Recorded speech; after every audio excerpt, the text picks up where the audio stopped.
Assalamualaikum warahmatullahi ta'ala wabarakatuh. Alhamdulillahi rabbil alamin. Wabihi nasta'inu ala umuri dunia wad din. Wassalatu wassalamu ala ashrafil anbiya'i wal mursalin. Sayyidina wa nabiyina Muhammadin wa ala alihi wa ashabihi ajma'in. Qala al-musannif rahimahullahu ta'ala wa nafa'ana bihi wa bi'ulumihi fid darain amin. Rabbi shrah li sadri wa yassir li amri wahlul 'uqdatam min lisani yafqahu qawli.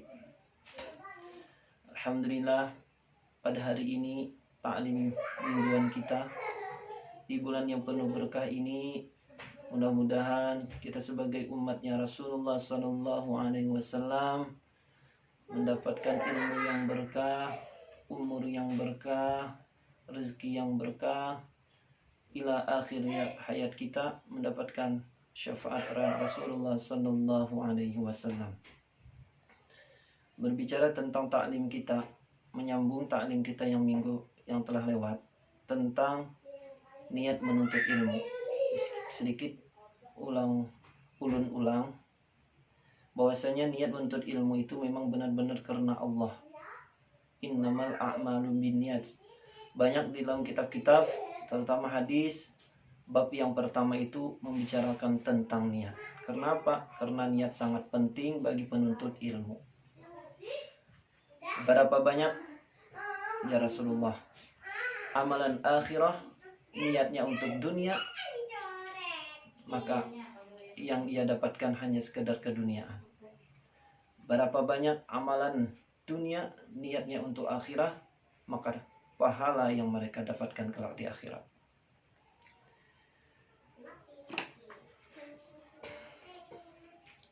Sebagaimana Syekh Burhanuddin menjelaskan, di akhir-akhir zaman ini banyak orang yang alim, yang ceroboh.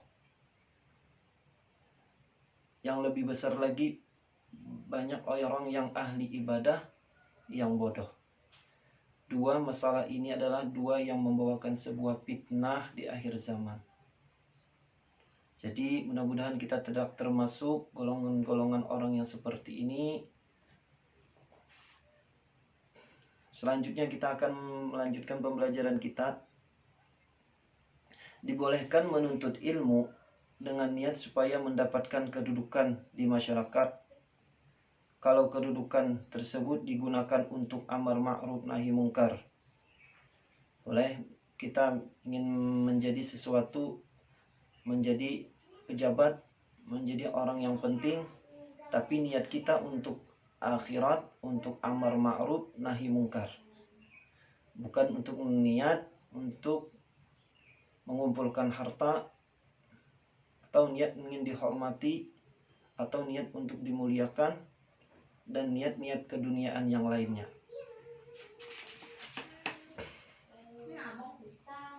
Bukan untuk mencari keuntungan diri sendiri, juga bukan karena keinginan hawa nafsu. Yang demikian diperbolehkan sekedar untuk menegakkan amar ma'ruf dan nahi mungkar. Nah, jadi boleh. Selanjutnya, dan sepatutnya perlu direnungkan oleh para penuntut ilmu supaya ilmu yang mereka cari dengan susah payah tidak sia-sia. Oleh karena itu, dalam mencari ilmu jangan punya niat untuk mencari dunia. Nah, bagi para penuntut ilmu, terutama ilmu agama, jangan niat untuk ingin kemuliaan di dunia, ingin harta. Kalau aku jadi orang alim, biar aku bisa mengumpulkan banyak-banyak uang. Bila aku sudah punya ilmu, agar bisa minta dihormati. Jangan. Karena dunia yang hina dan fana itu seperti kata sebuah syair. Dunia itu lebih sedikit dari yang sedikit. Orang yang terpesona padanya adalah orang yang paling hina. Nah, jadi orang yang terpesona dengan dunia ini adalah orang yang paling hina. Karena dunia ini adalah sebuah permulaan, bukan sebuah akhir dalam perjalanan kita. Makanya dunia ini adalah banyak dalam Al-Quran menyebutkan ad-dunya laibu walahu, dunia ini hanyalah tempat senda gurau, hanya sebuah permainan, kadang tertawa, kadang menangis, kadang sedih, kadang gembira. Itu adalah dunia. Karena sedikit, jadi tidak perlu kita mengejar mati-matian karena dunia. Akhirnya nyawa kita diambil Allah, hatta zurtumul maqabir.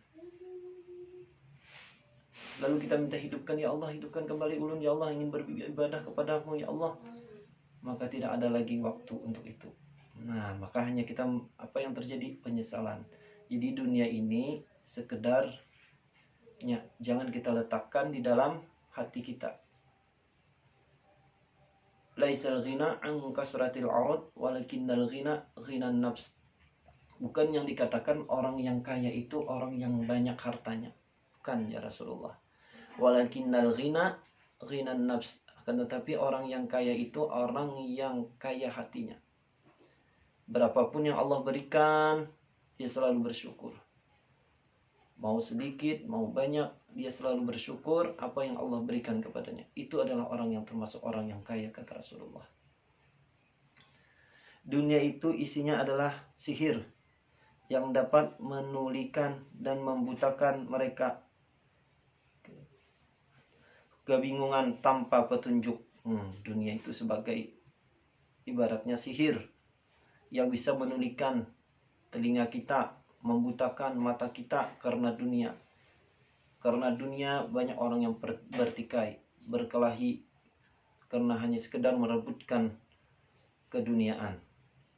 Dan sepatutnya bagi ahli ilmu harus menjaga diri dari hal-hal yang dapat merendahkan martabatnya, yaitu tamak. Bagi penuntut ilmu dilarang tamak untuk keduniaan, bukan pada tempatnya.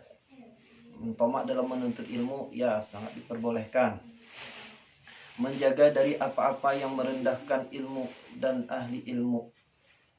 Nah, bagi penuntut ilmu, jangan sampai kita berbuat sesuatu yang merendahkan dengan ilmu. Berbuat maksiat. Dan hendaklah ia tawadhu. Nah, bagi penuntut ilmu, hendaklah ia tawadhu. Merendahkan diri, tidak sombong, tidak ujub. Selalu merendahkan diri. Tawadhu adalah antara sombong dan hina. Demikian juga bersifat menjaga diri. Jaga diri, jaga muru'ah, jaga sikap, dan jaga adab sebagai penuntut ilmu. Yang demikian dapat dipelajari dalam kitab akhlak. Selain kitab ta'lim muta'alim ini ada kitab akhlak yang berbicara tentang menuntut ilmu. Asy-Syaikh Al-Imam Al-Ajar Al-Ustadz Ruknul Islam yang lebih masyhur dengan sebutan Al-Adibul Mukhtar mengalunkan gubahan syairnya, tawadhu adalah salah satu sifat orang yang bertakwa. Jadi tawadhu itu adalah salah satu sifat orang yang bertakwa. Dengan bersifat tawadhu, orang yang takwa akan semakin tinggi martabatnya. Nah, jadi orang yang tawadhu itu makin takwa, makin tinggi martabatnya. Yang aneh, ujub, orang yang tidak mengetahui keadaan dirinya. Apakah ia termasuk orang yang beruntung atau orang yang celaka? Karena tahunya dirinya ini, aku dibujurkah, salahkah? Karena tahu aku ini mendapatkan keberuntungankah atau mendapatkan celakakah? Dia tidak mengetahui ehwal keadaan dirinya. Mana yang bujur, mana yang benar, mana yang salah, tidak tahu. Atau bagaimana di akhir umurnya atau tempat kembalinya. Nah, jadi inilah tempat kembali kita. Makanya kita hidup di dunia dengan sebaik-baiknya menggunakan waktu, memanfaatkan waktu, selalu menuntut ilmu, mendapatkan keberkahan. Itu yang kita cari di dunia ini. Membantu orang yang memerlukan bantuan kita. Insya Allah kita akan mendapatkan nanti buahnya di akhirat. pada hari kiamat kelak. Nah kan, kembalinya pada hari kiamat kelak. Karena dunia ini permulaan, masih panjang perjalanan yang kita akan tempuh. Perjalanan tahapan yang akan kita jalani. Dunia ini hanya permulaan. Jadi belum akhir lagi artinya dunia ini. Ke neraka atau ke surga. Nah, ke neraka atau ke surga kita tidak tahu. Sifat sombong itu merupakan sifat khusus Tuhan kita. Maka hindarilah dan takutlah bersifat demikian. Yang boleh sombong itu hanya Allah. Jadi kita sebagai umatnya, sebagai manusia, tidak boleh mengambil sifat yang dimiliki sifat oleh Allah, itu at-takabbur, yaitu sombong. Itu hanya milik Allah yang boleh sombong. Sedangkan diri kita tidak ada apa-apanya. La ilaha illallah. La, tidak ada milik apa-apa kita kecuali Allah segala-galanya. Imam Abu Hanifah rahimahullah ta'ala berkata, besarkan surban dan lebarkan lengan baju kalian. Beliau berkata demikian agar ilmu dan orang yang berilmu tidak diremehkan. Jadi ada guru-guru kita kan, mereka sudah memiliki ilmu yang mumpuni, yang kealimannya sudah masyhur. Mereka disuruh untuk membesarkan surban mereka dan melebarkan juga lengan baju mereka. Jadi ada kan guru-guru kita yang memang sudah masyhur, yang sudah tidak memandang manusia itu, yang tidak memandang pujian manusia lagi. Nah ini, jadi Abu Hanifah, kenarkan surban dan lengan baju kalian. Supaya kenapa? Supaya berilmu tidak diremehkan. Orang yang berilmu tidak diremehkan. Dan hendaklah bagi para penuntut ilmu membaca kitab karangan Abu Hanifah yang dipersembahkan kepada Yusuf bin Khalid As-Simti ketika ia kembali kepada keluarganya. Kitab tersebut mudah saja didapatkan bagi orang yang mencarinya. Ada juga karangan kitab Abu Hanifah kitabnya. Kitab tersebut sangat perlu dibaca oleh para pengajar atau guru dan para pemberi nasihat. Begitu kitab Syekh Al-Imam Ali bin Abu Bakar Qaddasallahu Ruhahul Aziz. Kitab karangan yang perlu kita baca juga, yang perlu kita cari, yaitu karangan kitab Abu Hanifah atau kitab Syekh Al-Imam Ali bin Abu Bakar Qaddasallahu Ruhahul Aziz. Nah, mudah-mudahan kita mendapatkan kitab ini, bisa mencari dan mempelajari lebih dalam tentang menuntut ilmu. Jadi ulun rangkum, sebelum akhiri, mari kita luruskan niat kita sebagai penuntut ilmu, terutama ilmu agama dulu yang kita bekali. Karena ilmu agama adalah ilmu yang wajib bagi diri kita, bagi keadaan kita sebagai penuntut ilmu. Jadi ilmu-ilmu dunia yang berhubungan dengan keduniaan itu tidak wajib. Jadi sekali lagi kita letakkan niat kita menuntut ilmu dengan niat Allah Subhanahu wa taala. Mudah-mudahan kita mendapatkan nikmat dalam menuntut ilmu dan mengamalkannya. Maka yang lainnya tidak akan kita hiraukan lagi. Kenapa? Karena kita sudah mendapatkan nikmat dalam menuntut ilmu. Mudah-mudahan kita termasuk orang-orang yang seperti ini, orang yang himmah dalam menuntut ilmu, orang yang himmah dalam beribadah, selalu bersemangat dalam mencari keridhaan Allah Subhanahu wa taala. Mudah-mudahan ulun termasuk juga orang-orang yang seperti itu. Mudah-mudahan kita semua mendapatkan syafaatnya Rasulullah sallallahu alaihi wasallam dengan keberkahan ilmu. Allahumma amin. Mungkin itu yang bisa ulun sampaikan. Akhirul kalam.